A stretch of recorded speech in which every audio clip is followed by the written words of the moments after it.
Aloha everyone.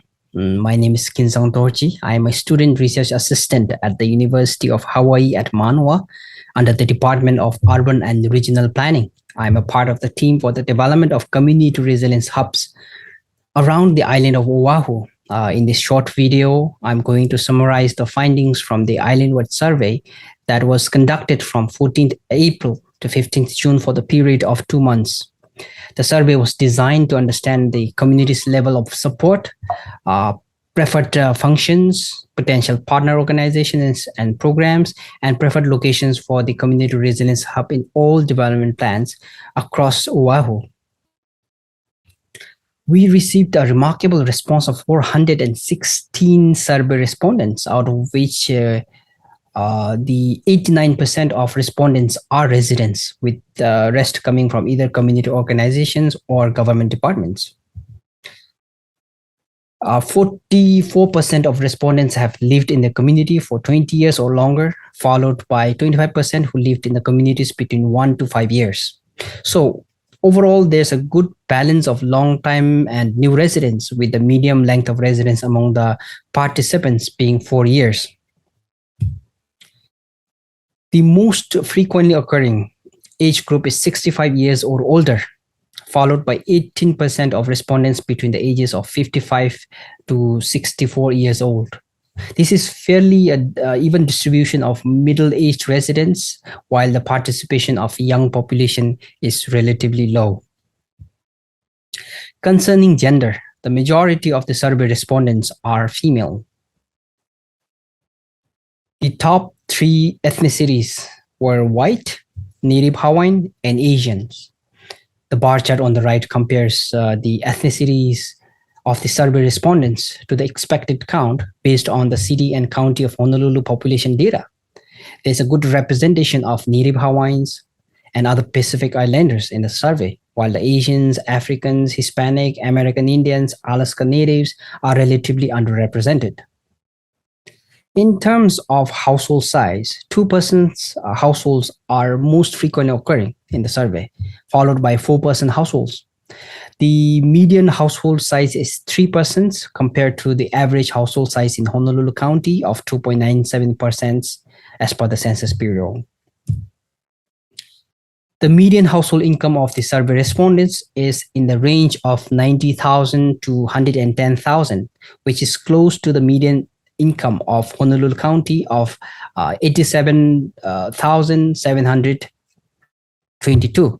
However, this data might be biased, as close to 20% chose not to reveal the income bracket.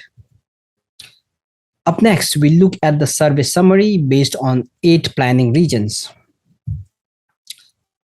The primary urban center, or PUC, has the most responses of 36%, whereas Waianae has fewest, accounting for only 5.6% of the total respondents. The percentage of responses from other development plan areas is uniformly distributed. For the overall support for the Community Resilience Hub, on average, 80% are very supportive, 95% are supportive to some degree, and only 5% are not supportive. In terms of the distribution, the overall support rate for Community Resilience Hub is 69% or higher across all development plan areas. Ko'olalua has the greatest support with 96.2%, while East Honolulu has lowest support with 69.2%. Next is the support level based on the situation. The support level under normal and emergency situations are also evaluated on the scale of 1 to 10, with 1 being not supportive and 10 being strongly supportive. Across the island, people on average have the strong support rating of 8.6 for the Resilience Hub under the emergency situations, which is higher than the support level of 7.7 under the normal situation. Again, Ko'olalua has the highest support under both emergency and normal situation, while East Honolulu has lowest support under both normal and emergency situation. The survey also asked a pairwise comparison questions to assign the priority values to the service population between the people with the special needs and versus the general public and the community as a whole. In all the development plan areas, except for the PUC, the weight of general population is higher than the vulnerable population. This indicates that respondents in general would prioritize services that could help general residents slightly over services for the residents that require special needs. In PUC, the respondents would like an equal balance between the general public and those in need. Uh, to understand the level of trust in community facilities, survey respondents are asked to rank community facilities on a scale of 1 to 10, with 1 being the least frequently used and 10 being the most frequently used. In most development plan areas, the average score for the shopping areas was the highest, followed by the recreational facilities and parks. Government facilities scored least in all of the development plan areas. Likewise, survey respondents were also asked to rank the preferred location of community residence hubs in terms of its proximity to critical infrastructure on the scale of 1 to 10. All of the development plan areas except the central Oahu and Waianae ranked the community facilities as highest, followed by emergency response center. Government buildings were ranked either the lowest or second lowest in all of the development plan areas. So in summary, respondents prefer community residence hubs to be located close to community facilities such as community centers, charges, public parks, etc., followed by emergency response facilities such as police, fire station, etc. In terms of expected functions of community residence hub on a typical day in the community, there's no significant variation on the average score of the expected functions. Commercial kitchen and restrooms are ranked comparatively lower in all development plan areas. Overall, for the typical day-to-day operation, there's no strong preference for a particular functions over another in all development plan areas. However, there are variations among the expected functions of community residence hub during the disaster or emergency. Food distribution and potable water have the highest average score in almost all development plan areas. The average score for emergency telecommunications is second in all the development plan areas, while the spare clothing and toiletries are least preferred among the options.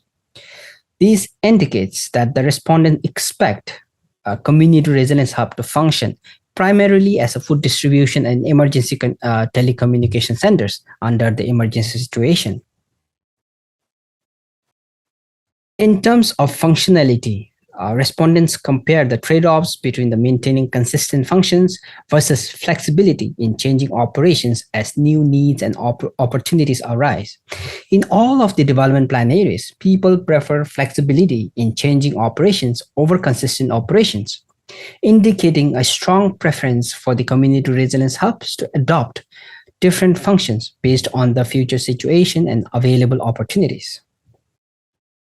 Respondents were also asked to assign the priority values between 2 options: trusted and accepted by residents, or well known by the people new to the area. In all of the development plan areas, the weight for the trusted and accepted by residents option scores higher than being well known to visitors. Well, this indicates that respondents prefer community residence hubs to be located in a place that is trusted and accepted by residents rather than one that is well known and popular among the among the visitors. And finally, the respondents were also asked to assign the priority values between multimodal accessibilities, that is a walkable environment, bike facilities, near bus stop, versus automobile accessibility, which is having good road access, available parking, drive-through access, etc.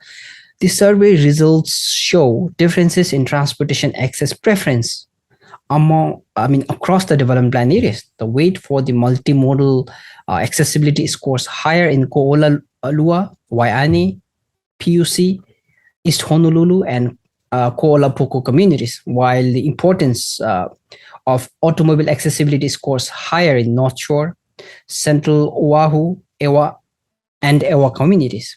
So, in general, the regions near urban centers and rural areas prefer community residence hub with more multimodal access.